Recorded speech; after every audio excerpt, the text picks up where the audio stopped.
দুনিয়াতে উলঙ্গ আইছি এই সাদা কাপড়টার জন্য, এই সাদা কাপড়টার জন্য আইছি দুনিয়াতে। পুরুষ মানুষ ঢাকার দরকার নাই, সাদা কাফন দেখলে অন্তরের মধ্যে কি আসে? হয়। আর সেটা মনে রাখবেন, পুরুষের ঢাকার দরকার নাই, মহিলাদেরকে এভাবে উপর দিয়ে ঢেকে দিতে হয়। মরণের হরে জীবিত থাকতে দরকার নাই। কি কন? আমার মেয়ে, আমার স্ত্রী, আমার বোন, আমার মা বেপরদায় চলে, আমরা হইলাম দায়ুস। ওই পুরুষ দায়ুস যে তার স্ত্রী সন্তানকে পর্দা করায় না।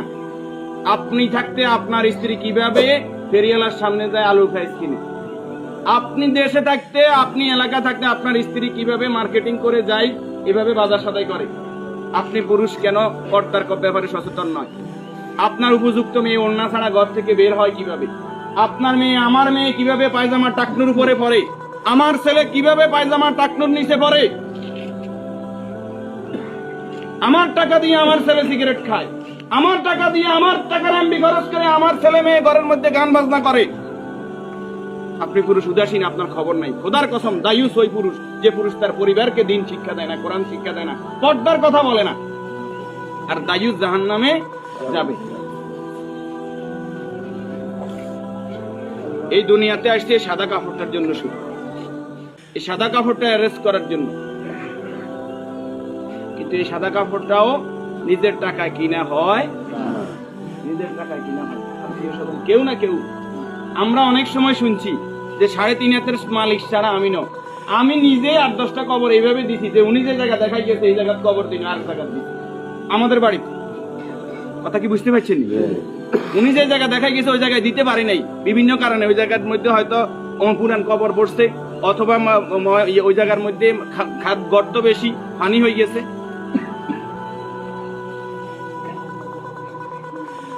তাহলে আমার শেষ জায়গাটাও আমার নির্দেশনা মতো হয় না, পরিবারে যারা আছে তাদের নির্দেশনা মতো হয়। যে রাসূলের শানমর্যাদা এত বেশি, সে রাসূলের প্রতি দুরূদ ও সালাম সাল্লাল্লাহু আলাইহি ওয়াসাল্লাম। সম্মানিত উপস্থিতি, আল্লাহর এই গোলাম চেহারাতে বলতেছে অবশ্যই নেককার পরেজগার ছিল। আল্লাহ তাআলা ওনার জীবনের গুনাহগুলো মাফ করুন, আমিন। যে নেক আমলগুলো করেছে, দান সাদাকা করেছে, এর বদৌলতে কবর, হাসর, মিজান, ফজিলত আল্লাহ কি করে দেখ করে দেখ। আমরা যারা জানাজায় উপস্থিত হয়েছি, আল্লাহ আমাদেরকে মাফ করে দিন। আল্লাহ তাআলা এই পরিবারকে ধৈর্য ধারণ করার তৌফিক দান করুন। 40 জন জানাজাতে কাদেরকে উপস্থিত করাইবেন? আমাদের কত বলবো, বলতে আর বলতে মনে চায় না। সব জানেন কিন্তু আমল নাই। আপনি জানেন যে আত্মীয়তার সম্পর্ক নষ্টকারী জাহান্নামে যাবে, আপনি নিজেই সেই সম্পর্কটা বারবার নষ্ট করেন।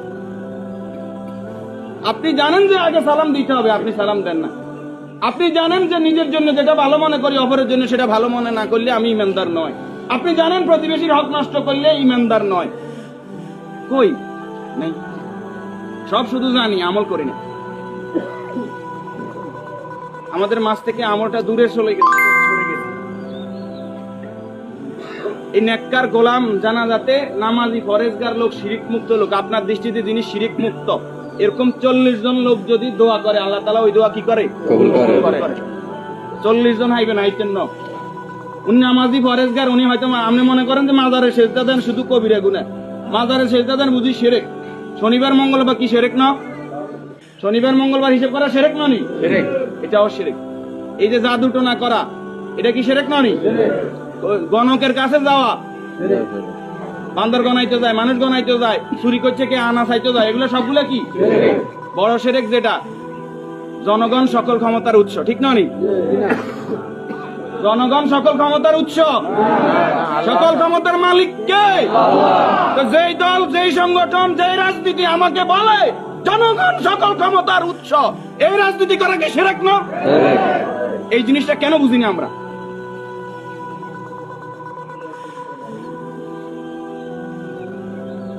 আপনি মুখে বললেন জনগণ সকল ক্ষমতার উৎস, অন্তরে আপনি বলবেন যে হ্যাঁ আল্লাহ সকল ক্ষমতার উৎস, এটা তো আল্লাহ মানে না। মুখে যেটা বলতে হবে অন্তরে এক থাকতে হবে। তাহলে সকল ক্ষমতার মালিক কে? আল্লাহ। আর যারা রাষ্ট্র ক্ষমতায় গিয়ে, একজন মুমিন ইসলামী রাষ্ট্র ব্যবস্থার বাইরে যাওয়ার কোনো সুযোগ নাই।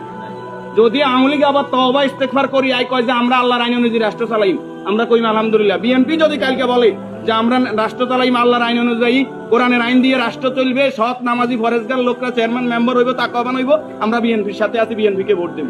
যদি জামাত ইসলামী বলে আমরা আল্লাহর আইন দিয়ে রাষ্ট্র চালাইবো, কোরআন চালাইবো, দেশ তাকওয়ার ভিত্তিতে চলবে, রাসূল যেভাবে চালাইবে আমরা তাদেরকে ভোট দিব।